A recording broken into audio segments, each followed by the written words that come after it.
Assalamualaikum warahmatullahi wabarakatuh. Jumpa lagi di Jejak Dimensi. Apa kabar teman-teman semua? Semoga kalian dalam keadaan sehat selalu, panjang umur, bahagia selalu, dan sukses selalu. Dan pada kesempatan kali ini, saya akan menceritakan kisah mistis dan kisah horor yang berjudul Teror di Gunung Sumbing. Cerita ini series dari bagian pertama hingga seterusnya. Buat teman-teman yang belum mendengarkan episode sebelumnya, alangkah baiknya kalian mendengarkan terlebih dahulu agar mengerti alur ceritanya. Tidak usah lama-lama bagaimana keseruan kisah ini, kita langsung saja ke ceritanya. Teror Gunung Sumbing bagian kelima.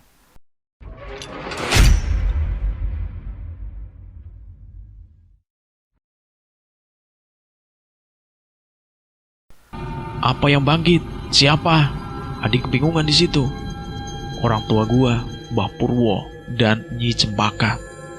Dengan tangan terikat, Adi dan Adinda digiring keluar menuju pohon raksasa yang akarnya saling bertumpuk-menumpuk tangga alam. Kabut tipis mengambang di tanah menutupi kaki rerumputan. Bulan berwarna pucat mengintip dari balik awan tebal yang menggantung rendah. Jackie berdiri memunggungi mereka di atas puncak akar. Sebuah obor kecil yang baru dia bakar sedikit mengusir kegelapan yang terasa mencekik. Adi di situ memperhatikan kayu dan ranting kering yang diatur menumpuk di sekeliling pohon raksasa itu. Dia punya firasat buruk melihat kayu-kayu itu ditata seperti seakan hendak membuat api unggun. Jackie dengan hikmat bersekedap di depan tumpukan kayu itu. Adi sempat mendengar suaranya yang melantunkan sesuatu dalam bahasa Jawa yang tak satu kata pun dia mengerti artinya. Sepertinya Jackie sedang merapal sebuah mantra. Bismo memerintahkan mereka berdua untuk duduk di tanah. Adi sempat kehilangan keseimbangan untuk berjongkok akibat tangannya yang terikat di belakang. Sementara dilihatnya Adinda menyentak tangan Bismo yang mencoba menolong. "Gak usah sok baik," bentak Adinda. "Oke, sorry," ucap Bismo sambil mengangkat tangan. Sementara detak jantung Adi makin berdebar saat dia mencium bau bensin yang sangat khas di antara aroma tanah basah lantai hutan. Sedikit banyak dia bisa menebak skenario yang akan terjadi. Otaknya berputar keras, mencari cara keluar dari situasi sulit ini. Andai saja dia bisa lepas dari ikatan ini, dia masih harus melepas juga ikatan tali yang ada di tangan Adinda, dan itu butuh waktu. Belum lagi posisi Bismo yang mengawasi dari belakang. Mungkin dia bisa merobohkan Bismo dengan cepat, tapi Jackie jelas akan sulit. Tubuhnya memang pendek dan sedikit gemuk, namun kekuatannya bukan main-main. Salah perkiraan situasi bisa makin runyam, tapi diam saja juga bukan pilihan. Nyawanya sudah di ujung tanduk. Angin yang berhembus pelan dari gerigi puncak Sumbing membawa serta harum bunga Kamboja sebagai pertanda.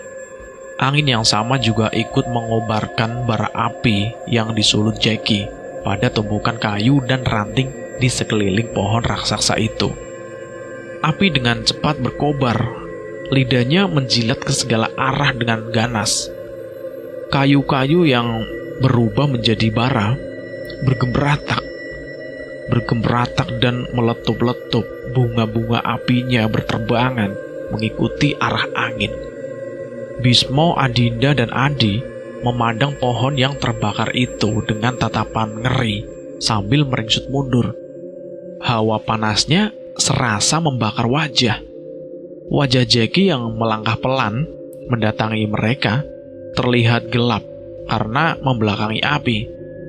"Istighfar Jack, masih belum terlambat," ucap Adi pelan. "Nasihat lu yang terlambat 30 tahun. Jackie mengendus. "Jack, tolong dengerin gua sekali ini. Gak ada untungnya balas dendam, Jack. Lo pikir gua pejabat di komik? Ya. Gua bakal bunuh-bunuhin orang yang dulu ngebunuh orang tua gua. Lu kebanyakan nonton film, Di.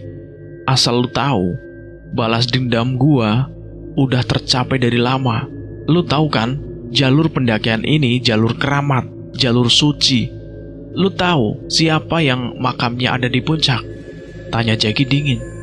Ki Ageng Makukuhan, jawab si Adi. Wali, penyebar agama Islam. Setahun sekali warga sini ziarah ke makam beliau. Betul nggak? Kenapa cuma setahun sekali? Kenapa nggak tiap hari, Di? Karena setiap harinya mereka berbelok ke gua, ke pondok mayit. Ucap si Jeki berapi-api di situ. Jeki berkata dengan sedemikian rupa. Nggak perlu bunuh orang, Di. Cukup bunuh akidahnya. Maka rusaklah satu keluarga. Jack, istighfar Jack, jangan seperti itu.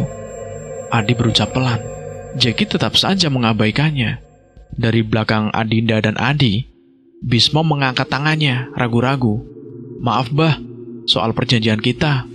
Oh, pesugihan ya? Ucap Jeki tanpa ekspresi, sambil meminta Bismo mendekat. Adi memperhatikan Bismo yang melangkah maju dengan canggung. Sedangkan si Adinda menundukkan kepalanya dalam. Dia merasa jijik dengan hanya sekedar melihatnya saja. Dengan lengannya Jeki menjepit lahar Bismo yang nampak pasrah. Sambil berjalan mundur mendaki tangga akar, Jeki kembali berbicara. Malam Jumat Kliwon itu istimewa. Karena di malam itu kekuatan gaib tumbuh berlipat-lipat. Kebanyakan teluh, santet, atau pesugihan diawali di malam Jumat Kliwon. Bismo yang lehernya terkunci hanya bisa pasrah mendengarkan sambil mengikuti langkah mundur Jeki mendekat ke arah api yang berkobar di belakangnya. Punggungnya mulai terasa panas, namun tak ada tanda-tanda Jeki akan berhenti. Malam 1 Suro lebih istimewa lagi. Di malam sakral itu, roh leluhur kita akan pulang ke rumah. Dan tugas kita yang masih hidup untuk mempersiapkan sandingan untuk penyambutan. Adi dan Adinda hanya bisa membeku mendengarkan tuturan Jeki yang terus mundur semakin mendekati api. Tapi ada yang lebih baik dari kedua malam itu, yaitu saat malam 1 Suro jatuh tepat di Jumat Kliwon. Kata Jeki sambil tersenyum misterius. Lu tahu itu kapan? Sekarang, kata si Jeki. Adi dan Adinda menjerit bersamaan saat Jeki menghembaskan tubuh Bismo ke dalam api yang berkobar. Tubuh Bismo yang jatuh ke dalam bara langsung dilahap api dengan cepat, diikuti jeritan yang memilukan. Dengan puas Jeki memandangi tubuh Bismo yang tengah menggelepar di dalam bara menyala. Bunga-bunga api berterbangan bagai kunang-kunang. Bismo! Bismo! Adinda menjerit-jerit menyaksikan Bismo meregang nyawa dengan cara yang mengerikan. Air matanya tumpah di situ Adinda.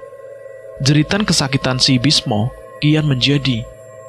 Kakinya menendang-nendang liar. Punggung, rambut, dan pakaian nyaris habis dilahap api.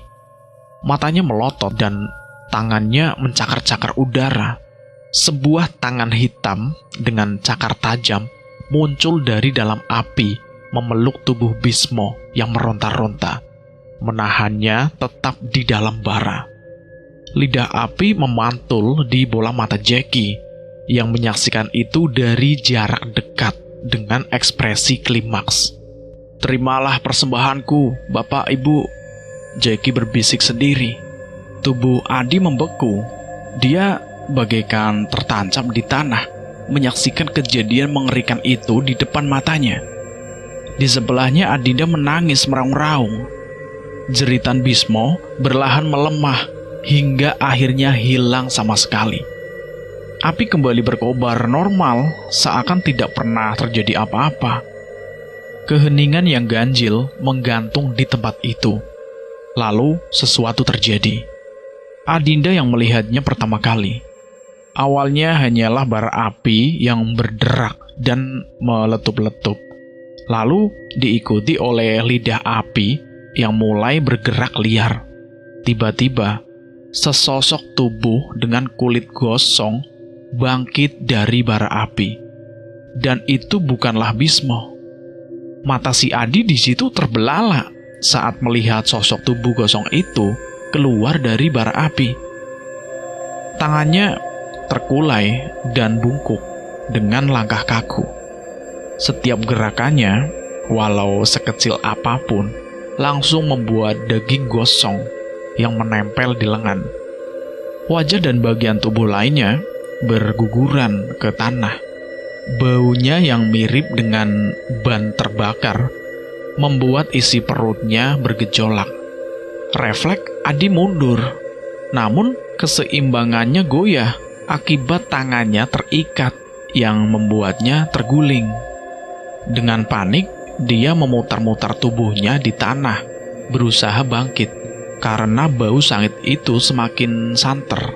Sementara Adinda hanya bisa mematung, menyaksikan tubuh gosong itu sudah sepenuhnya keluar dari bara api dan mendekati Jackie dengan langkah-langkah kaku.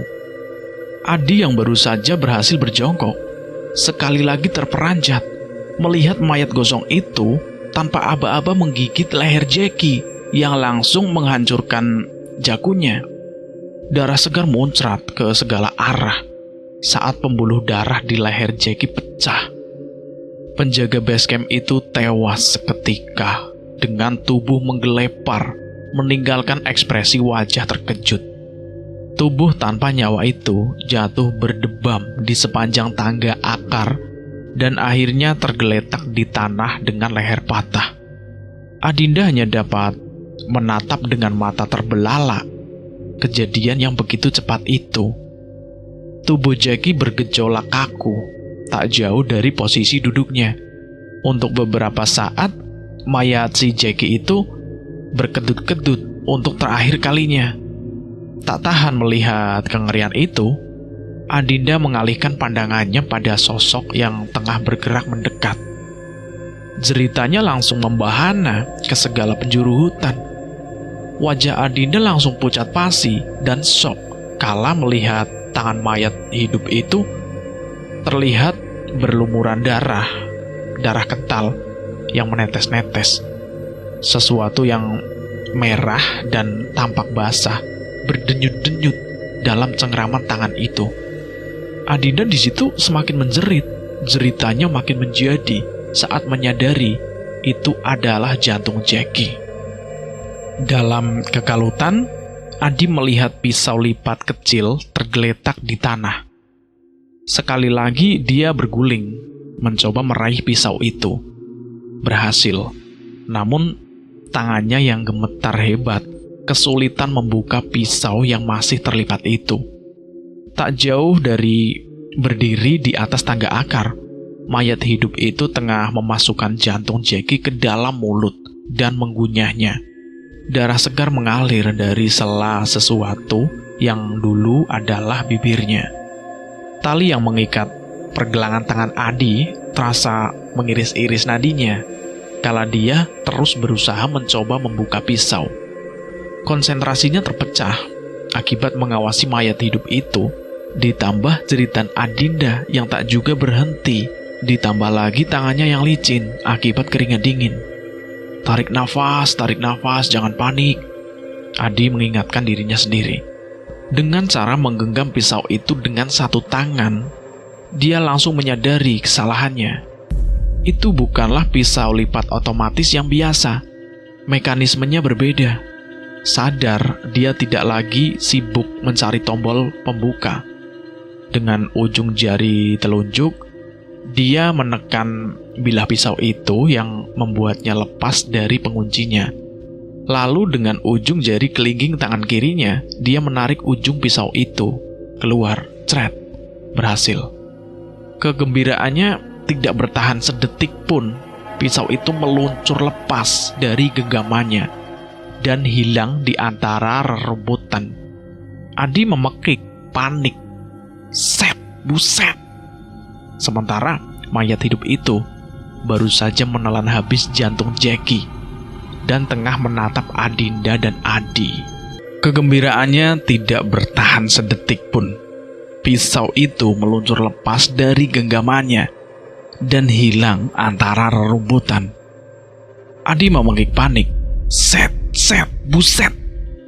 Sementara mayat hidup itu baru saja menelan habis jantung si Jackie dan tengah menatap Adinda dan Adi. Dengan panik, Adi menyisir rumput di bawahnya dengan kakinya yang gemetar. Sesekali pandangannya itu dia alihkan pada mayat hidup yang tubuhnya gosong itu yang ada di atasnya.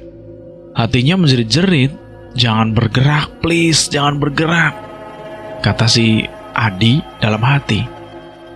Cahaya dari kobaran api sama sekali tidak membantu karena lidah apinya yang terus bergoyang. Tubuhnya sudah banjir keringat. Adi memaki dalam hati karena perginya itu pisau itu kemana? Pisau laknat. Tepat ketika kakinya menginjak benda yang dicarinya, mayat gosong itu juga melangkahkan kakinya. Adi menjatuhkan tubuhnya ke belakang, meraih pisau itu, dan membebaskan ikatan tangannya dengan cepat. Mayat itu sudah diundangkan tangga kedua. Dengan setengah melompat, Adi menubruk punggung Adinda yang masih terus membeku dengan mata terbelalak. Dia mengalami syok berat. Tubuh Adinda menghadap kobaran api membuat Adi kesulitan. Memotong tali pengikat tangannya itu yang ada di belakang punggungnya, itu kesulitan banget. Dengan cara meraba, barulah dia berani mencoba untuk memutus tali itu. Mayat itu kian mendekat. Dari jarak ini, si Adi bisa melihat jelas seluruh tubuhnya yang gosong dan melepuh. Kulit wajahnya lumer dan tak pas pada tengkorak kepalanya. Biji mata sebelah kanannya menggantung di pipi, dan mata sebelah kirinya hanya meninggalkan lubang gosong. Darah kental berwarna gelap menetes dari dagunya. Saat dia melangkah dengan kaku, daging dadanya yang hangus lepas dan jatuh ke tanah. Memperhatikan beberapa ruas tulang iganya yang berwarna putih kusam. Tenggorokan Adi tercekat dan lututnya gemetar hebat. Bau daging busuk menyeruak, membuatnya hampir muntah. Dengan panik, dia meringsut mundur sambil menarik tubuh Adinda yang membeku dan tak mampu bergerak. Dan mayat itu sudah di tangga bawah. Adinda menyerah pada bujukan suara-suara di benaknya yang meyakinkannya semua ini tidaklah nyata. Bismo yang hilang ditelan api. Mayat hidup itu dan tubuh kaku dengan leher patah hanyalah pura-pura. Semua adegan itu bagian dari sebuah film horor murahan. Adinda suka ide itu. Ketegangan yang menyelimuti tubuhnya berangsur menghilang. Sekarang, dia bisa refleks sambil menyandarkan punggungnya di sofa empuk berwarna merah. Dia tersenyum malu, menertawakan kebodohannya tadi. Bisa-bisanya dia ketakutan setengah mati hanya karena sebuah film. Layar putih besar di depannya kini tengah mempertontonkan mayat hidup yang sedang menyeret kakinya maju dengan gerakan kaku. Irama jantungnya kembali berdetak tak karuan. Adinda mau tak mau mengakui itu memang adegan yang mengerikan. Seakan-akan mayat hangus itu tengah bergerak-gerak langsung ke arahnya. Bahkan tak satu penonton pun yang mampu bersuara. Adinda menoleh ke kanan dan kiri dan langsung merasa aneh. Mengapa dia hanya sendirian di studio sebesar ini? Kemana perginya semua orang? Lalu sayup-sayup dia mendengar sebuah suara yang memanggil namanya. Suara itu terdengar jauh sekaligus dekat. Dia menoleh ke layar putih raksasa di depannya. Apakah asalnya dari film? Bukan. Lalu dari mana? Dari mana datangnya suara ini? Otot-otot di tubuhnya kembali tegang. Ada sesuatu yang salah di sini. Hanya saja dia tidak mengerti apa itu. Dan suara yang memanggil namanya itu terdengar akrab di telinganya. Tapi dia tidak mampu mengingat siapa pemilik suara ini. Bismo? Jelas bukan. Apakah salah satu rekan kerjanya? Adinda tidak yakin. Lalu sebuah ingatan samar menghampirinya. Belum lama dia berbincang dengan pemilik suara ini di base camp pendakian Gunung Sumbing tadi malam. Sesuatu bagai menabraknya dengan kecepatan penuh, membuatnya terhempas dan kehabisan nafas. Seluruh ingatannya akan kejadian-kejadian malam ini kembali menyeruak dengan tiba-tiba dan mendobrak masuk ke memorinya dengan paksa, membuat kepalanya nyeri dan seluruh persendiannya lemes. Dengan mata kepalanya sendiri, dia melihat dunianya terpuntir. Studio, sofa-sofa bludru, dan layar putih raksasa ini hilang tanpa bekas, digantikan dengan kegelapan hutan. Satu-satunya yang tersisa dari gambaran tadi hanyalah mayat hangus yang bola matanya terayun-ayun di pipinya yang tak berdaging. Dan mayat hidup itu hanya bergerak 3 meter di depannya. Adi dengan panik menyeret tubuh Adinda yang membeku. Dengan paksa dia menarik sambil berteriak-teriak memintanya sadar. "Dinda, bangun Din! Sadar Din, sadar!" Teriak si Adi bergema di telinganya. Adi menggedor-gedor kesadarannya. Bersamaan dengan tubuhnya yang terhentak ke belakang, Adinda menjerit. Jemari kurus mayat itu tengah mencengkram pergelangan kakinya. Adinda di situ menjerit-jerit sambil meronta dengan hebat. Kakinya menendang-nendang tangan mayat hidup itu dengan putus asa. Cengkraman jari-jari kurus itu lebih kuat dari dugaannya. Sehebat apapun dia meronta, tangan menjijikan itu masih menempel di sana.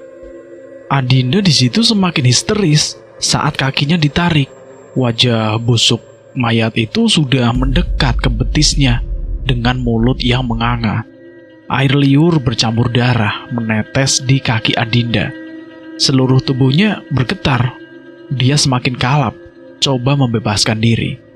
Cengkraman itu baru berhasil terlepas saat Adi dengan sekuat tenaga menarik tubuhnya. Keduanya langsung jatuh, tersaruk di tanah. Adi dengan cepat bangkit dan memaksa si Adinda itu berdiri dengan cara memapahnya. Mayat gosong itu masih diam di tempatnya, hanya wajahnya yang bergerak-gerak. Adi dan Adinda pun langsung mundur menjauh. Walau sudah terlepas, tapi Adinda masih terus menjerit. Kaki kanannya menendang-nendang dengan kalap. "Lepasin, lepasin!" kata si Adinda sambil menjerit-jerit. "Udah lepas, sadar hei, ayo gerak!" kata si Adi dengan tidak sabar sambil menarik lengannya. Tapi Adinda ini masih terus meronta-ronta. Saat Adi menata pergelangan kaki Adinda, dia nyaris terpekik melihat kulit dan sebagian daging busuk mayat itu masih tertinggal di sana. Dengan sepatunya dia melepaskan benda menjijikan itu dari kaki Adinda. Sementara mayat hidup itu sudah kembali bangkit. Tanpa membuang waktu lagi, Adi pun memapah Adinda dan memaksanya bergerak mundur. Namun, Adinda bergeming. Tak sedikit pun dia mampu menggerakkan kakinya. Lalu tangisannya kembali pecah. Rangkulan lengan Adi di bahu Adinda berlahan mengendur akibat keringat dan penolakan Adinda untuk bergerak. "Apalagi, ayo cepat!"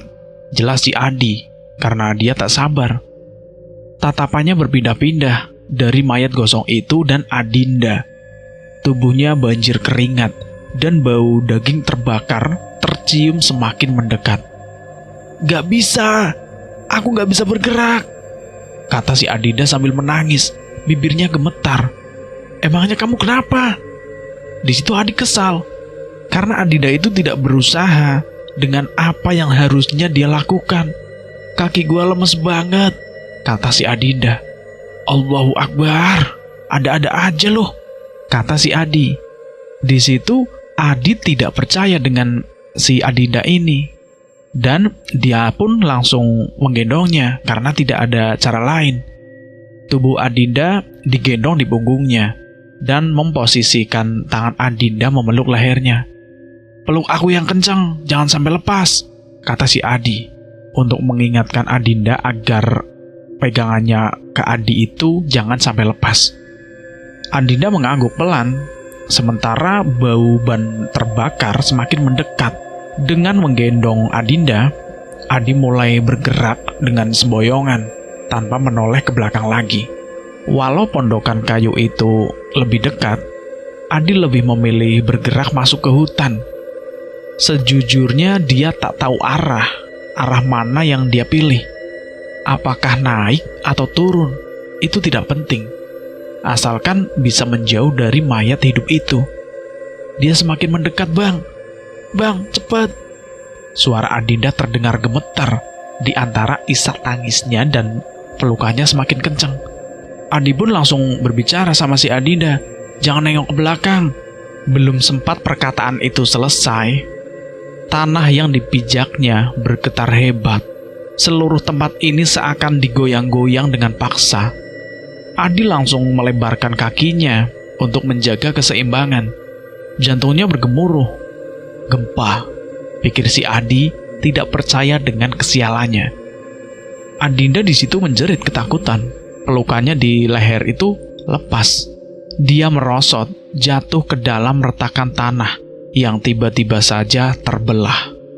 Andai saja Adi tidak refleks menahan tangannya, niscaya dia akan terjebak di dalam tanah itu. Sambil menarik Adinda, mata Adi terbelalak melihat tanah di sekitarnya itu amblas. Debu-debu yang berterbangan bercampur dengan kabut yang mengambang. Retakan-retakan di tanah itu melebar, membentuk lubang-lubang gelap berbentuk segi empat yang tak terhitung banyaknya. Di situ Adinda makin menjerit sejadi-jadinya, ketakutan. Adi sudah tidak mampu lagi berteriak. Suaranya tercekat di tenggorokan saat menyadari mereka berdua terjebak di antara lubang-lubang kuburan. Setelah berhasil menarik Adinda dari tanah yang mendadak terbelah itu, dengan lengannya Adi memeluk dan menyembunyikan wajah Adinda yang menangis di badannya. Bagaimanapun perempuan itu tak boleh melihat pemandangan horor di depannya sekarang ini. Jika dia histeris dan kabur, justru akan membuat masalah baru. Bumi sudah tak lagi bergoyang. Debu yang terlempar ke udara berlahan mulai melayang turun. Tanah lapang kecil di antara pondokan kayu dan pohon raksasa yang dibakar dipenuhi lubang-lubang kuburan yang menganga. Adi menarik nafas panjang dan mengeluarkannya dengan perlahan, mencoba untuk tenang. Beberapa lubang-lubang berbentuk segi empat panjang itu juga muncul di sekelilingnya. Hawa histeris terasa semakin pekat dan menguar dari lubang-lubang itu. Hawa yang sama juga dia rasakan mengalir keluar dari kegelapan pintu dan jendela pondokan kayu di dekatnya. Dengan waspada, Adi mengedarkan pandangannya. Dia tahu kejutannya tak akan berhenti sampai di sini. Lubang-lubang ini pasti alasan mengapa rumah kayu itu disebut pondokan mayat. Disinilah korban-korban dari pesugihan persembahan manusia itu dikuburkan. Di situ dada Adi terasa sesak. Mereka pasti ayah atau ibu, suami, istri, atau anak seseorang. Mungkin hingga saat ini, orang-orang terkasih masih menunggu dan berharap mereka suatu saat akan pulang. Sebuah harapan yang sia-sia. Mereka sudah dibunuh dengan kejam, dijadikan tumbal persembahan, dan mayatnya dibuang dalam lubang gelap jauh di perut Gunung Sumbing. Adi mendesah dengan nafas berat. Terbayang lagi cerita dari Jackie. Dendam berbalas dendam ini pada akhirnya menjadi rangkaian malapetaka kemanusiaan. Sebuah gerakan kaku dan patah-patah yang tengah menyeret kakinya mendekat menyadarkan Adi sekarang bukan waktunya untuk sedih. Mayat hidup itu masih beranjak beberapa meter darinya. Dengan menganalisa kecepatannya bergerak, dia menyimpulkan masih ada cukup waktu untuk berpikir apa yang seharusnya dia lakukan sekarang. Bentuknya yang busuk dan tak karuan menandakan levelnya yang rendah di dunia jin. Adi teringat ucapan orang itu dulu. Orang itu juga bilang, gak perlu takut dengan jin model begini. Yang bisa mereka lakukan cuma muncul dan menghilang seenaknya. Adi mengernyitkan dahi. Andai orang itu ada di sini, sekarang dia pasti tertawa, menghina melihatnya panik dan kebingungan. Bau gosong yang semakin kental tercium bercampur dengan aroma busuk lain yang asalnya dari kegelapan lubang-lubang kuburan di sekitarnya. Tubuh Adi bergidik membayangkan makhluk apa lagi yang akan muncul dari sana. "Din, kamu bisa berdiri nggak? Bisa jalan nggak?" tanya si Adi di telinga Adinda. Sambil menyeka air matanya, perempuan itu mengangguk. "Merem aja, jangan buka mata sampai gua bilang buka, oke?" Tanpa menunggu jawaban, Adi langsung bergerak mundur sambil menuntun Adinda. Jarak antara lubang kuburan lumayan lebar. Namun, di tengah kegelapan dan kabut, Adi sebagai sedang meniti pada sesuatu tali di tepi jurang. Sementara bau busuk yang menguar dari sana semakin bertambah pekat, kayak semakin mendekat begitu. Di depannya, mayat hidup itu masih terus bergerak mengikuti. Bola mata kirinya yang menggantung sudah hilang. Di situ Adi keheranan. Tanpa mata, bagaimana caranya mayat itu bisa bergerak ke arah yang tepat? Dunia gaib tak pernah gagal membuatnya takjub. Kekhawatirannya berkurang saat mereka berhasil tiba di batas semak dan pepohonan. Namun mereka tidak berhenti. Keduanya terus berjalan menerobos belukar setinggi pinggang. Tangan Adinda semakin kuat mencengkram lengan Adi. "Gimana nih bang? Belum. Jangan buka mata dulu." Adi mengerti ketakutan si Adinda. Terima kasih buat teman-teman yang sudah mendengarkan cerita ini. Terima kasih juga buat teman-teman yang sudah berkomentar, yang sudah bergabung di channel ini. Terima kasih semuanya.